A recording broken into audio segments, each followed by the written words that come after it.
આપણે જ્યારે મુહૂર્ત કે ગુડ ટાઈમ નક્કી કરતા આવીએ છીએ તે વખતે તિથિ છે, વાર છે, નક્ષત્ર છે, ચંદ્ર છે, આ બધું જોતા આવીએ છીએ.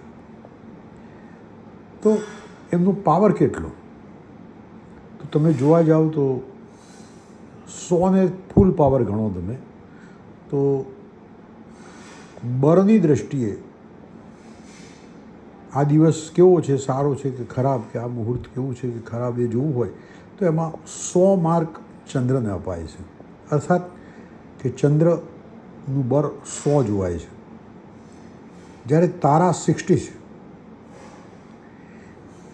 તો ચંદ્ર 100 છે, તારા 60 છે, યોગ 32 છે, કરણ 16 છે, વાર 8 છે, નક્ષત્ર 4 છે અને તિથિ 1 છે. આમ બર નક્કી થતું હોય છે.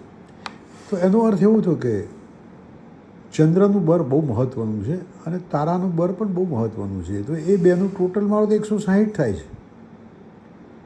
બીજા બધાનું બર તો સામાન્ય થઈ જાય છે. એટલે ઘણા લોકો આ વાર આવો, આ તિથિ આવી એમ ગભરાઈ જતા હોય. ગભરાવાની જરૂર નથી.